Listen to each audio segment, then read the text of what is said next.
let's jump to game news. I don't even know what we're going to start with because news this week was not that. Let's just say it didn't set the world on fire. No, okay, well, let's start with this one, which probably did set some people's plans in October on fire. Battlefield 2042 delayed. Okay, so Battlefield 2042 was coming out in October. It's only been delayed a month.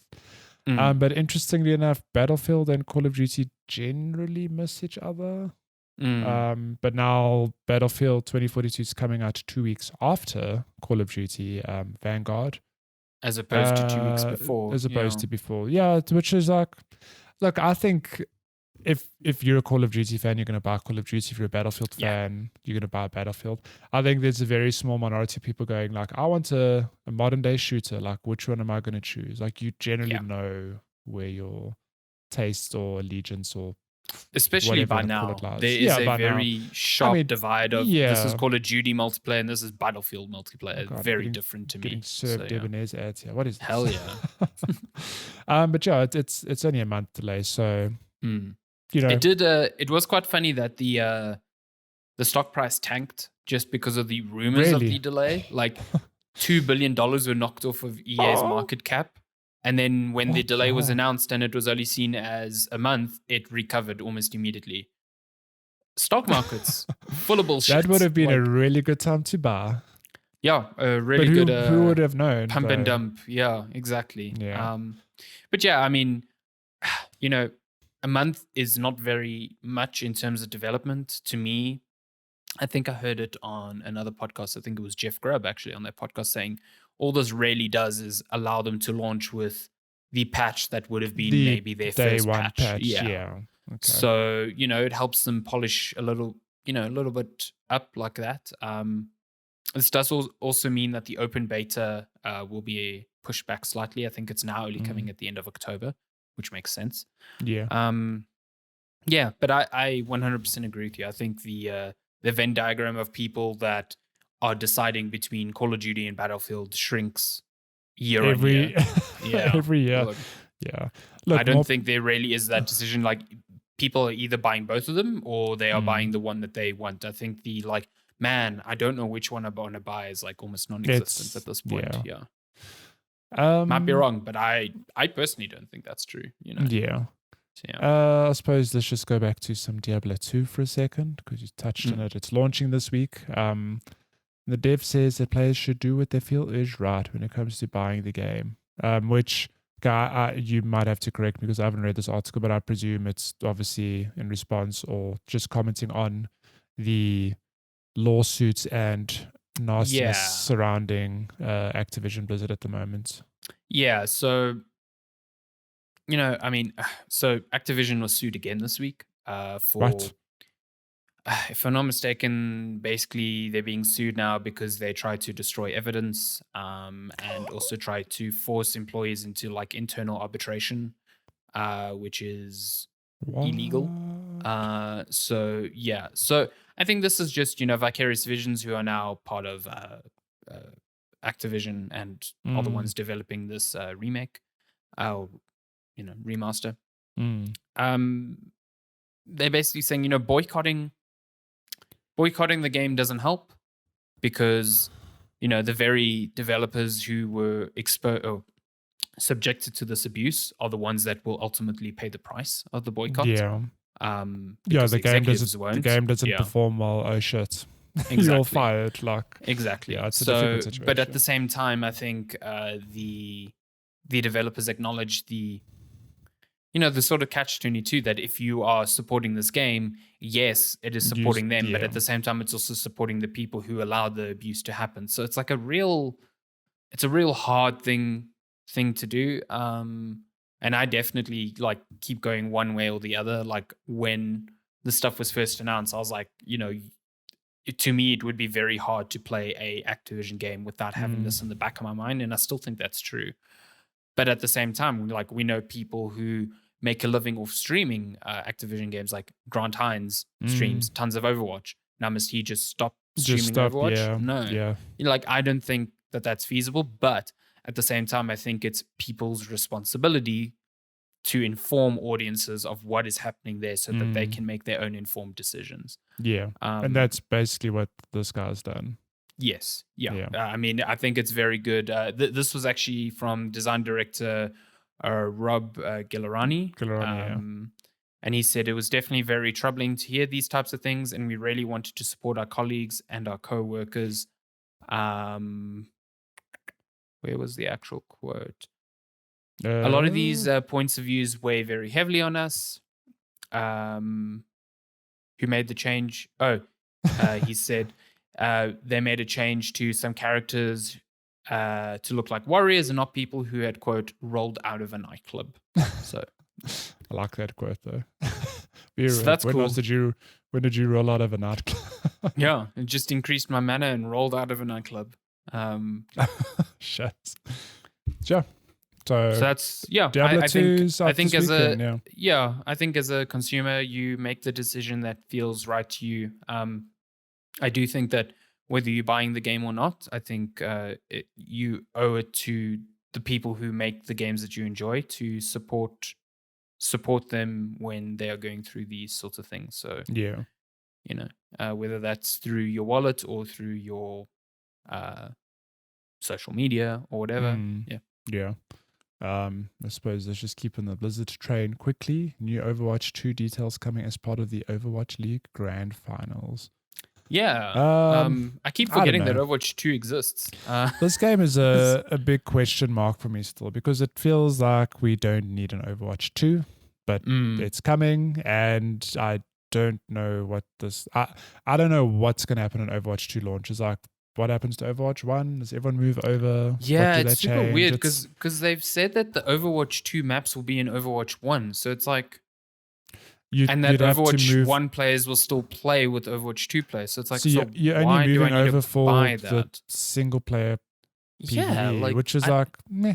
I don't get it. I think they say this now, and eventually they will sunset over Overwatch 1. Like, that will happen. There's no point in them supporting 2 games. I don't know. I haven't played Overwatch in ages because I just, like a lot of people, felt like it became a very serious multiplayer game. The casual nature of it just doesn't exist anymore. Yeah, it's weird because, I mean, it really, set out to break those very things of like, this is a game accessible to everyone. We're not putting, like a KD ratio. We've got things that benefit casual players, but then it very quickly became a thing of, why aren't you picking this character for this team composition and stuff? And it's like, it's real try hard. Yeah. So I don't know. Overwatch, like, I loved Overwatch. I mean, you can dig back into some of my older, pieces for Lazy Gamer back then, where I did like full on deep dives into the lore. I was like really breaking down the animated trailers, and I was big into Overwatch. And it's just, I don't know, like I've fell off hard, and I wish the game, all the successes, but it's like I just don't get it. Like, why do we have an Overwatch 2? No, I'm with you there. Well, so the Overwatch Grand Finals will feature a Overwatch 2 exhibition match during the pre-show and the halftime event. They will also be showing off Bastion's new look and the reworks for Sombra and Bastion. So that's cool. Yeah. If you're super into Overwatch still, I guess that's quite quite exciting. Yeah. So that's coming. Speaking of toxic games, Dota 2. Yes, these stories are just lending themselves to each other. But this is a quick one. Dota 2 will soon remove support for 32-bit systems, Valve warns. I love this. Changing lanes. I mean, Eurogamer and their subheadings real good. Ah, great. So I found this a bit confusing because I thought this was already a requirement. I actually didn't know that 32-bit games were still, kind of making their rounds. A lot of games have moved exclusively to only offering 64-bit because, well, like 32-bit systems are running on less than 4 gigs of RAM, and most modern games cannot run on that anyway. So, there's really no point to support that. But in a blog post, Valve wrote, as Dota has grown and expanded over the years, so has the technology that powers it, both hardware and software. In order to keep the game and the Source 2 engine fresh, we're planning on removing support from older systems and configurations. See, I hear you. It's completely on the same page as you, but I do, like I was saying to you, I don't know, but I'm pretty sure that there are people who are playing Dota 2 on potato machines who are like, no, what is this news? But I mean, it's the game's ages old, like it's time. Yeah. They obviously they don't want to launch a Dota 3. They're just going to keep evolving this game. So, and even when it launched, like it was pretty advisable to have a 64-bit system then already. Like this isn't I feel like 64-bit really came. It started becoming important like 2009, 2010 already. So you've had like a decade. And I personally feel like I mean if you are playing predominantly multiplayer games like CS:GO or Dota on a very old machine with only 4 gigs of RAM, I think upgrading your RAM is fairly easy. Although if you're on a machine that old, your RAM is probably very outdated that they don't make. Probably, I assume DDR2 or 3 at the time. So I would think it's a time for an upgrade. Yeah, and you can buy a modern day potato PC and it'll be miles better than what you currently have. If this is what you you can still run those games without breaking the bank. So yeah. And some last pieces of news: Gran Turismo 7's campaign is always online, and fans are not thrilled. I don't fucking understand this, really. I don't understand the reasoning. So, Gran Turismo 7, if you're playing the campaign mode, you'll need to be online. Okay, yeah, a lot of games need to be online. Like if you're playing a Destiny, you have to be online. You know, if you're playing any games as a service, you need to be online. But like this is still fucking annoying because like internet outages are a thing, and the campaign shouldn't be beholden to this. There's the single player campaign. Yeah. So the reasoning from Polyphony Digital's president Kazunari Yamaguchi. Yamaguchi. Sorry. Basically says that they don't want players to modify save data and cheat. Okay. Firstly, games only on consoles. Good luck. Like cheating with save files on consoles is pretty fucking difficult already. So like you are closing. I mean, people who are really want to do that will find a way to do that anyway because it's such a niche sort of market thing. So I don't buy that at all. Secondly, even if players wanted to do that, it is a campaign. Who the fuck cares? It is a single player campaign. That's why I don't buy this reasoning. I feel like it's a real cop out. I presume the concern is that you take over your single player stuff to multiplayer, but but like Forza doesn't do this. Yeah, and Forza is a game where if you're playing online, it's pulling data in from other people online to populate, other drivers in the game, and you have online components to it. And if you're offline, it just takes cache data that it's already gathered to do that, and you don't have access to the online. Like, it's fairly fucking simple, in my view, to have that differentiation. There might be another reason that this is online only, and that's fine. But I think the reason given is bullshit. I don't think that's the reason they've done it.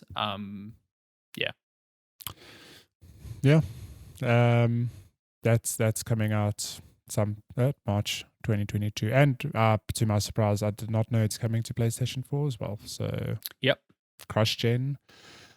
Also, something to note: it has ray tracing, but not during races. Okay. And sticking in WTF Sony news, yes, the news flow this week has just been so good. Let me just pat myself on the back. Sony's Wipeout is coming back. Hooray. As a mobile game. A card-based mobile racer, which is real weird. Written by a good friend, Darren Bonethighs. Oh, love me some Bonethighs. I had some Bonethighs for dinner last night. Yeah. Oh. So yeah, Wipeout Rush was just like randomly announced this week. It's coming to there should be, maybe they took it down. Well, it says this video is unavailable. Oh dear. Interesting. So yeah, it's a mobile game coming to iOS and Android next year. It's got a very comic booky cell shaded sort of style to it. Which all of that is fine. I actually don't mind games coming to mobile. because I think you get a lot of great mobile games nowadays. I mean, Genshin Impact is on mobile. And if you've got a controller like what's this thing? Little backbone controller. You can play really, really good games on mobile. And the thing that bugs me about this is that in the trailer, they talk about it as a card-based racing game. And I'm like, what? Like, what? What does that mean? How does this work? I mean, Wipeout is one of the purest racing games out there. And now looking at this gameplay, I'm like, are you actually racing, or are you using cards to determine like a track? I see that took the card-based racing thing out of the trailer. Maybe that's why they re-uploaded it. Wow. That is what the heck? Fucked up. Yeah. Because I know where it popped up in the trailer and it's no longer there. It's not there. Oh my goodness. Wow. That is interesting. Okay. Well, this is a trailer on IGN, so I don't know. Interesting. But yeah, I don't know what else to say. I would love a Wipeout on console. I know that racing games don't do the numbers that they usually do. So but maybe this is the only way to bring it back. Wipeout. Imagine a modern day, because Wipeout is always, it's like one of the like every generation, it feels like it's one of the best looking games on that PlayStation. Oops, I'm on the wrong window here. Like even there was Wipeout on PS4. I can't remember which one it was. There were they remastered a bunch of them. They made like a collection. Think about how good those looked on PS4, and I imagine with PS5 how good a modern day Wipeout would look. But yeah, if you're holding out for that, sorry to destroy your hopes and dreams. Maybe the PlayStation's just launched. There's a good 5, 6, 7 years to go. Maybe in future we'll get a Wipeout. But until then, you can play a card-based version of Wipeouts. Yeah, man. It's real sad. So on that sad note, we'll end news there.